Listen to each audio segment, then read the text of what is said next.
Bonjour à tous, on se retrouve aujourd'hui pour une nouvelle recette et je vous propose deux façons de réaliser des pommes au four, tout simplement et très facilement, pour n'importe quel dessert fait en dernière minute.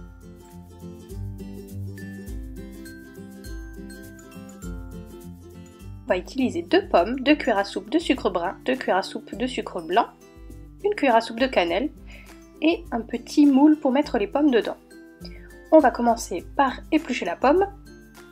Donc on peut aussi faire cette recette avec la pomme non épluchée, mais personnellement je préfère éplucher la pomme directement puisqu'ensuite ça fait à mon avis beaucoup de déchets et je trouve ça pas très pratique à manger alors qu'avec la pomme déjà épluchée, je trouve ça bien plus pratique. Après chacun fait comme il veut, si vous voulez garder la peau autour de la pomme, ça vous fait une étape en moins et ça sera tout aussi bien, c'est-à-dire que la pomme va mieux se tenir, elle va moins tomber plate que si vous enlevez la peau, mais bon voilà, chacun fait comme il veut, moi je décide de l'enlever. Donc on enlève aussi les éventuels petits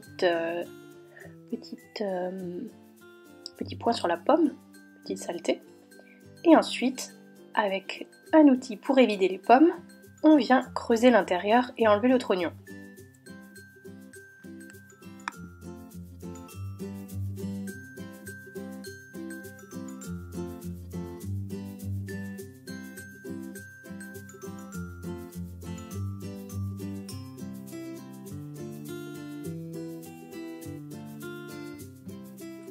Notre pomme est prête lorsqu'il ne reste plus rien, plus de petits oignons ni même de peau.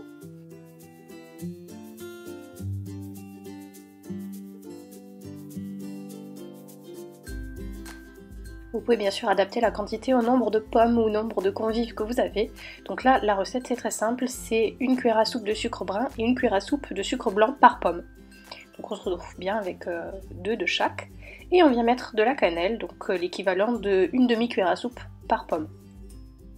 On mélange bien nos 2 sucres ensemble avec la cannelle. Puis on vient répartir le tout dans les pommes. Donc 1 cuillère à soupe dans chaque pomme et 1 cuillère à soupe un petit peu sur le dessus et autour.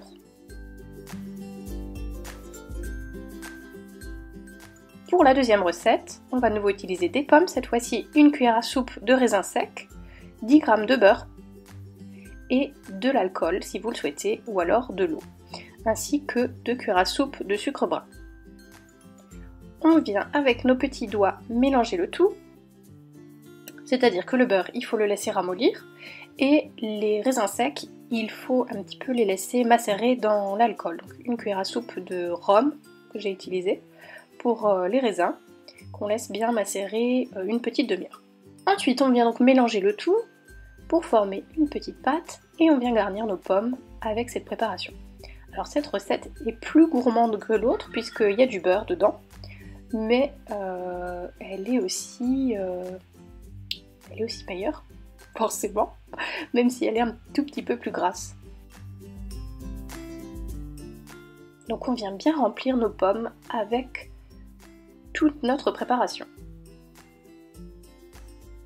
Pour finir, on enfourne nos pommes dans un four préchauffé pendant 40 minutes à 180 degrés. Lorsque nos pommes sont cuites, on peut les servir directement. Moi j'ai un petit peu attendu, je les ai laissées refroidir et j'ai décoré de 2 façons différentes pour bien identifier les 2 recettes. Donc mes pommes malheureusement étaient déjà froides là, puisque j'ai attendu un petit peu trop longtemps pour filmer la suite. Mais la première recette, donc pommes au four au caramel, j'ai fait un petit caramel dans une casserole à côté avec l'équivalent de 2 cuillères à soupe de sucre blanc que j'ai laissé fondre tout doucement et je suis venue le faire couler par-dessus ma pomme pour décorer. Donc ça c'est un caramel qui va durcir alors que le caramel qui va se faire dans la pomme sera bien liquide encore tant qu'il sera chaud. Donc je vous conseille vraiment de servir cette recette chaude. Et pour la deuxième recette, j'ai simplement pris de la cannelle moulue que j'ai saupoudrée autour et j'ai rajouté quelques raisins secs frais autour, donc non cuits, et quelques cranberries. Donc voilà, j'espère que ces 2 recettes vous ont plu. Ce sont vraiment des recettes simplissimes pour faire un dessert en hiver ou en automne avec vraiment pas grand chose. Il vous faut juste un petit peu de temps puisque la cuisson est quand même assez longue, mais je vous conseille vraiment de tester cette recette puisque c'est une recette que j'aime beaucoup. Voilà, laissez-moi votre avis en commentaire, n'hésitez pas à vous abonner si ce genre de vidéo vous plaît.